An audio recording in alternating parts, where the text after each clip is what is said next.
Salut tout le monde, j'espère que vous allez bien. Alors aujourd'hui, je vais vous partager des petites astuces, voilà, pour savoir ce qui est nécessaire de faire quand vous avez un choix important à faire. Voilà, et ça va être en fait l'idée de restaurer votre capacité à prendre des choix, les vrais bons choix pour vous. Voilà, et ça va permettre en fait de réinvestir votre liberté d'être, de vivre, et ça rejaillira sur tous les pans de votre vie.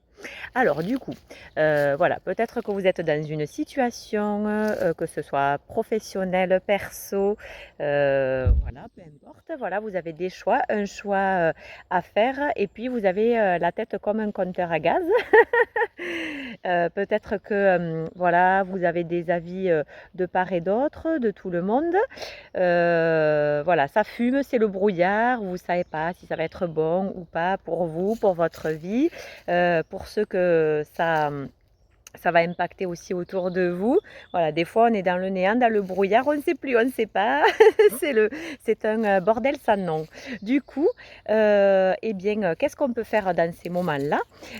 Eh bien, déjà, c'est peut-être se retirer, c'est-à-dire que dès qu'on est toujours dans l'agitation, en fait, le brouhaha, dès qu'on est encore dans le bazar, en fait, que voilà, on est dans l'agitation, que ce soit au niveau des activités, au niveau des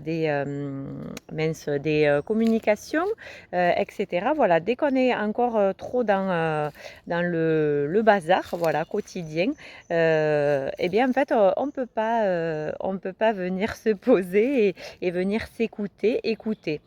Du coup, il faut peut-être s'isoler. Il faut peut-être aller, si ça vous tente, prenez votre bécane, allez faire un tour de vélo. Le mieux, c'est d'aller marcher en forêt. Voilà, vous y allez tranquille solo.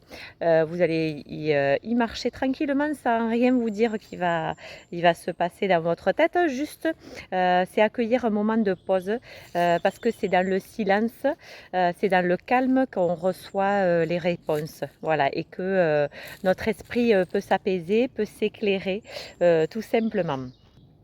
Donc, vous allez vous reposer, vous retirer.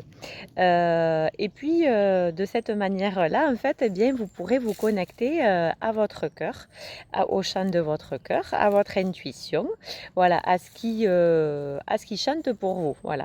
Quand on est apaisé, là, on peut mieux recevoir et écouter ce qui est juste pour soi, pour justement prendre les bonnes décisions, faire les bons choix ou appréhender au mieux les événements, les situations, les relations, etc., qui se présentent à vous et auxquelles vous devez prendre des mesures.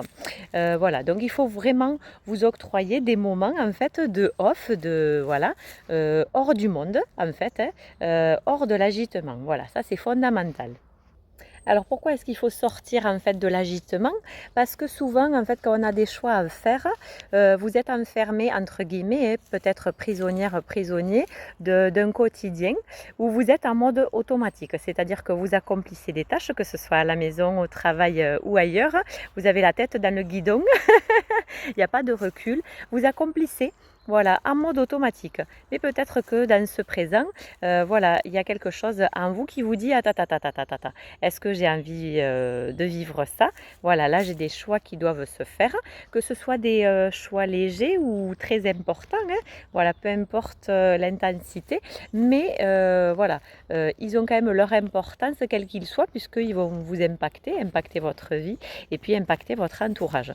Donc il faut sortir du mode automatique. Voilà, j'accomplis parce qu'il faut, je fais parce qu'il faut faire. Voilà, venez prendre ce temps de recul. Voilà, encore une fois, aller dans la nature, aller marcher. Voilà, pour prendre des bonnes décisions, faire les bons choix. En fait, il faut qu'il y ait cette notion d'enthousiasme en vous qui naisse. Il faut que ça résonne en vous, il faut que ça vibre. Il faut que vous ayez la sensation d'avoir cet esprit qui est léger, dégagé. Il faut que vous vous sentiez aussi dans ce choix que vous allez faire, que vous sentiez que ce soit positif et puis que vous soyez en confiance, en sécurité. Voilà, et que vous ayez confiance en vous dans ce choix. Alors, pour faire faire aussi un choix. Qu'est-ce qu'on peut faire? On peut venir donc écouter le chant de son cœur. C'est-à-dire, vous vous dites, tiens, si je fais tel choix, est-ce que mon cœur se ferme? Est-ce qu'au contraire, voilà, ça s'ouvre, voilà. Et si je fais tel ou tel choix, est-ce qu'il y a l'enthousiasme ou est-ce qu'au contraire, waouh, il y a une émotion de bad qui arrive? Voilà, posez-vous les questions de cette manière-là et venez écouter parce que votre corps ou votre corps, ce sont vos boussoles et elles ne vous mentent pas de toute façon. Voilà. En tout cas, pour tout choix que vous avez à faire, c'est la joie qui doit vous guider. Si vous vous projetez dans votre choix et que tout de suite il y a de l'enthousiasme ou du positif, c'est que c'est good. Et puis peut-être que vous avez un choix à faire hein, et puis vous quand même vous tournez en rond, même si des fois vous venez vous poser, écouter, et bien écoutez, pour affûter son intuition, pour affûter sa boussole, son chant du cœur, il faut y aller tous les jours. Donc tous les jours, octroyez-vous un moment de off, un moment hors de toute agitation, où vous sortez du mode automatique, allez marcher, franchement, allez marcher dans les bois, allez faire une balade, retournez-y chaque jour, jusqu'à que, hop, voilà, ça s'éclaire, parce que ça va s'éclairer, de toute façon, ça va arriver, il ne faut rien lâcher, donc allez en forêt, faites des marches, tout seul, toute seule, voilà. Et puis venez, voilà, ça va s'éclairer et vous allez peut-être recevoir aussi, peut-être pendant ces balades ou à l'issue de ces balades, des pensées positives, des idées créatrices et puis ça va s'éclairer et vous allez vous aligner avec ces choix en fait.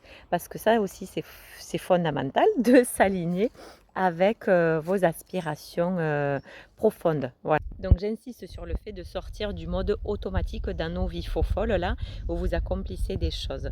Parce que dans ce brouillon là, vous n'obtiendrez rien comme réponse. Ni avec tous ceux et celles qui y mettent leur grain de sel. C'est vous seul qui trouverez, voilà, en venant vous écouter. Et puis en libérant les émotions, voilà, écoutez votre boussole. Parce que choisir, faire un choix, c'est tout simplement exprimer sa liberté. Voilà, c'est aussi prendre sa place dans sa vie, prendre sa place dans le monde, prendre vos responsabilités, toujours en adéquation avec qui vous êtes et tout est bien. Donc on récapépète pour faire un choix, quel qu'il soit. Sortez du mode automatique, retirez-vous, reposez-vous, allez en forêt, faites des balades, venez écouter, respirez. Il faut que vous ayez l'esprit clair, il faut que ça résonne, que ça vibre pour vous dans votre cœur. Il faut que vous vous sentiez en sécurité, respecté, que vous ayez confiance en vous. Voilà, il faut vraiment que ça pulse positivement. C'est dans le calme que vous retrouverez vos réponses. Parce qu'en étant apaisé, voilà, on peut se reconnecter à son cœur, à son intuition. Donc on n'oublie pas que pour impulser un choix, eh bien, il faut être dans l'action, hein? Voilà, posez vos actions après, attendez pas que ça arrive solo, hein? Voilà, osez vivre le vrai vous. Allez, je vous souhaite de merveilleux choix pour vous et pour tous ceux qui vous entourent parce que, encore une fois, vous êtes méritante et méritant du plus grand bonheur qui vous attend, qui est prévu pour vous, auquel peut-être vous n'avez pas pensé. Voilà, ouvrez-vous au champ des possibles et faites les choix selon vous. Et personne ne pourra vous juger, ne laissez personne vous juger sur les choix que vous faites. Voilà, tout est juste, tout est OK. Encore de votre écoute et de vos partages et puis continuez de bien profiter de la suite de l'été. Au plaisir!